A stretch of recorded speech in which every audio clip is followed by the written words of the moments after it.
Hello, everybody! Voltamos para mais uma aula de inglês.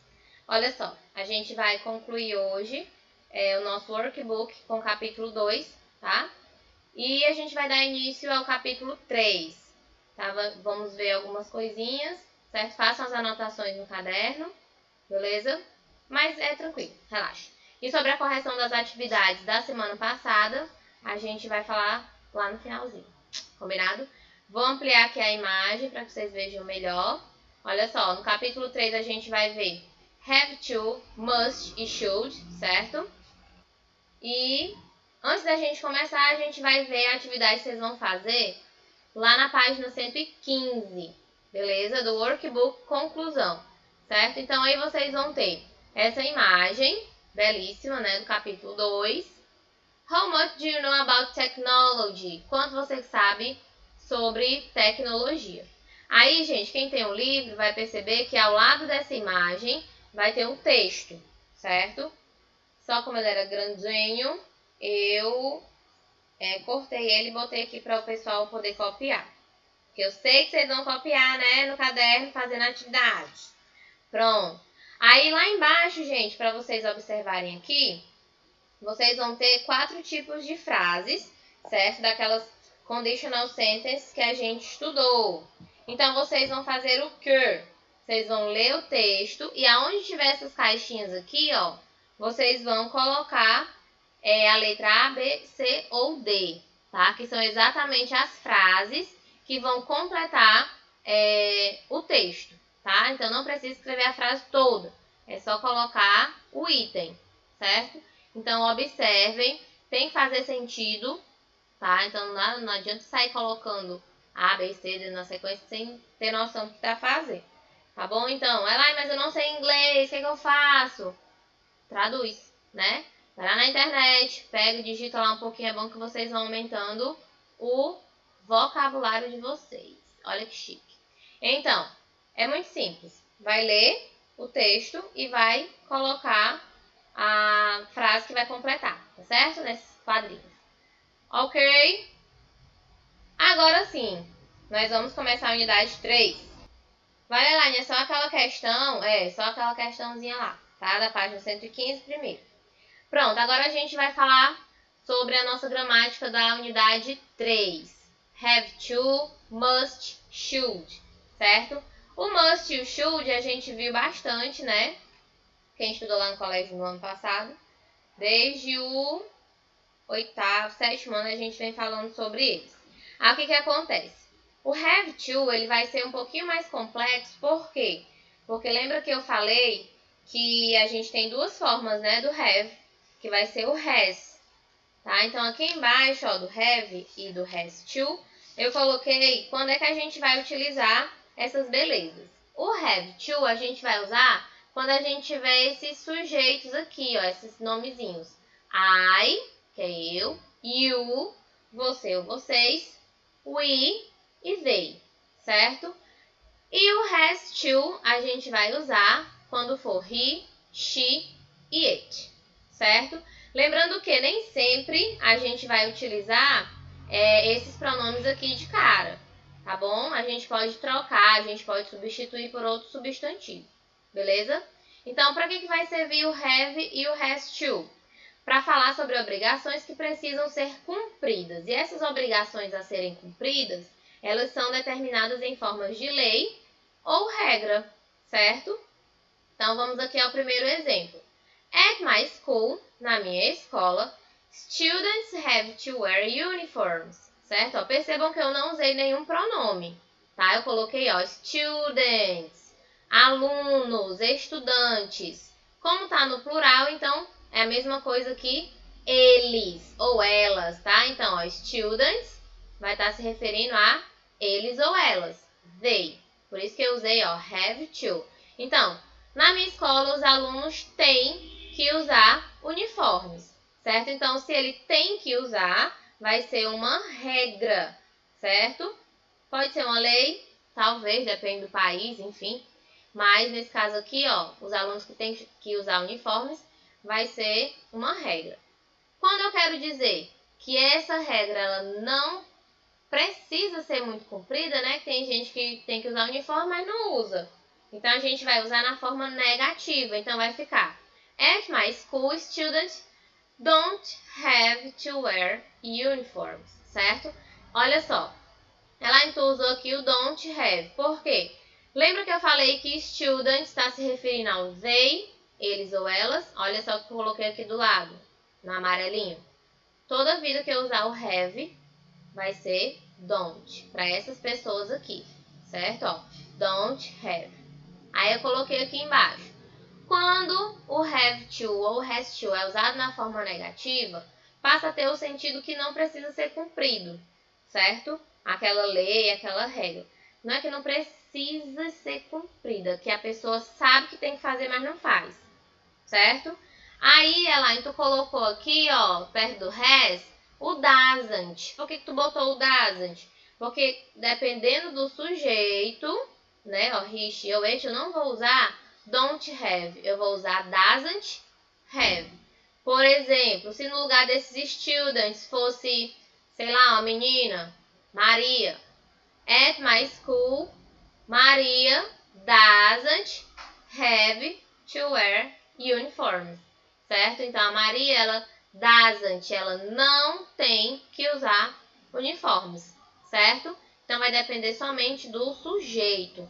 Pode ser o pronome, pode ser nomes aleatórios, né? Substantivo, nome de pessoa, substantivo próprio, substantivo comum. Enfim, eu coloquei aqui embaixo, ó. Usa-se don't ou doesn't. O doesn't é para esse pessoal do azulzinho aqui que eu marquei.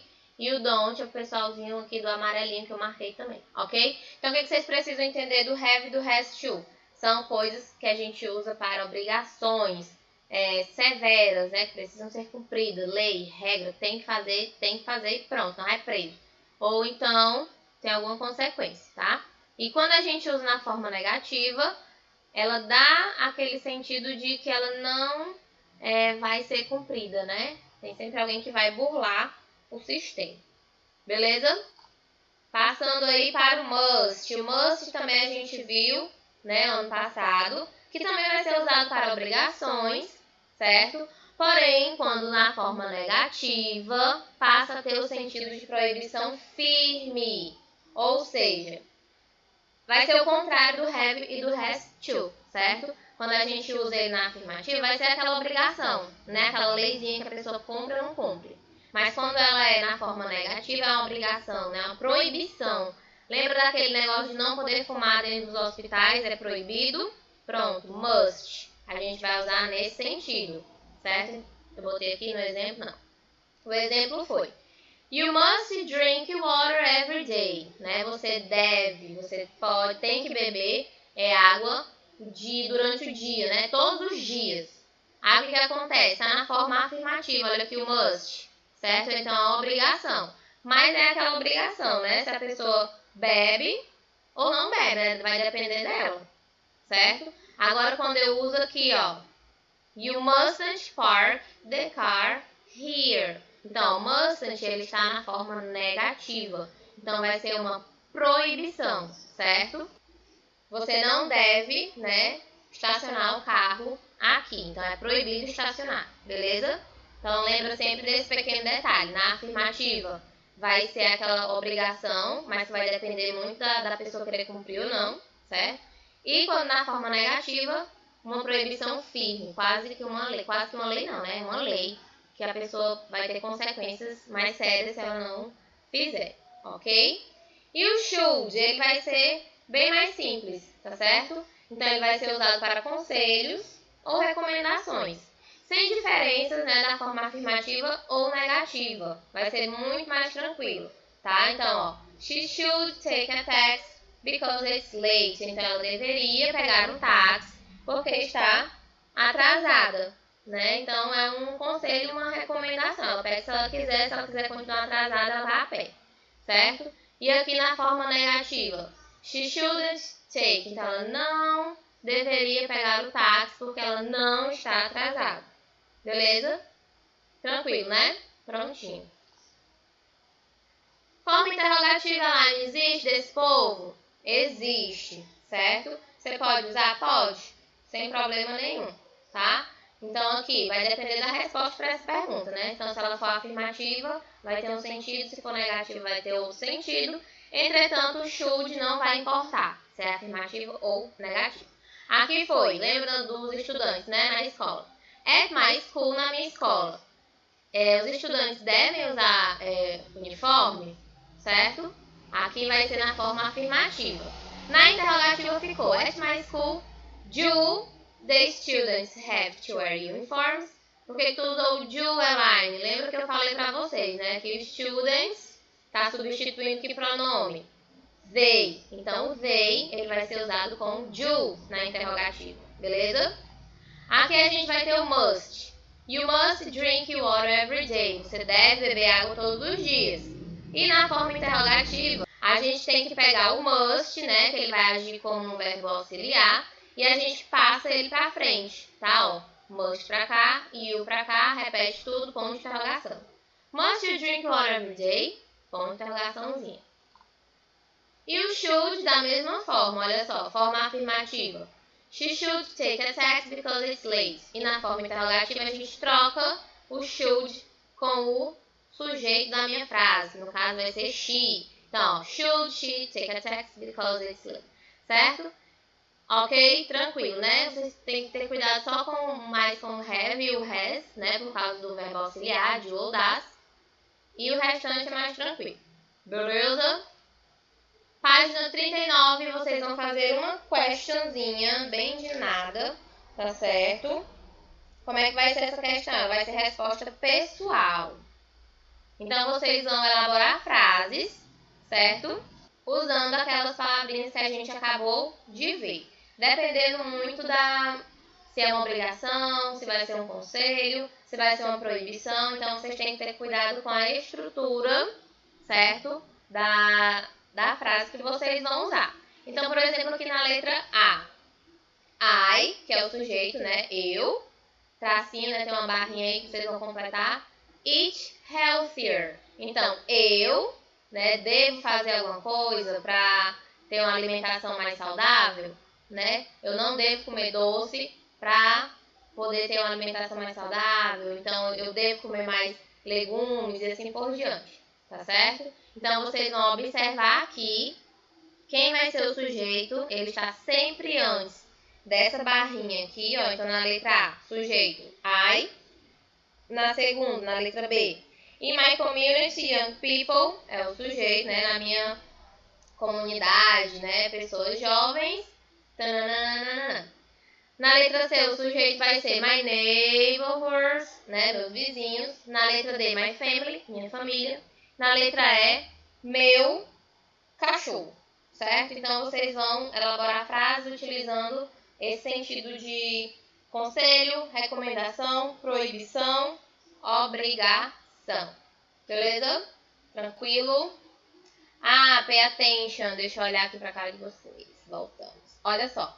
Esse pay attention é pra vocês se ligarem nas correções, tá? Eu não fiz aqui as correções para não ficar muito extenso o vídeo, que tava ficando, né? Aí foi o que eu fiz. Eu peguei todas as questõezinhas que eu passei para vocês resolverem na aula passada. Coloquei lá na plataforma, na seção dos documentos. Então, vocês vão lá, vai ter lá direitinho o PDF, né? O arquivo, correção da atividade do dia tal. Aí vocês baixam e corrigem, certo? Se tiverem alguma dúvida, Elaine, eu fiz o exercício, fiz a correção, mas eu não entendi por que essa resposta foi essa aqui nessa questão. Pode me explicar? Beleza, quando eu estiver no chat, dia de quinta-feira, o horário de vocês é a última aula, né? De 10 até 11 horas, se não me engano. E vocês vão entrar lá no chat e vão falar, não entendi a questão tal, tá? Se forem muitas dúvidas a respeito de uma questão, eu faço até aqui, né, no slide da próxima aula com vocês. Ou então eu dou um jeito de mandar pra vocês individual, ou então lá no grupo mesmo. Beleza? Então é isso, gente. Façam a correção, estudem. Beijo, fiquem em casa, se protejam, se cuidem. E fui!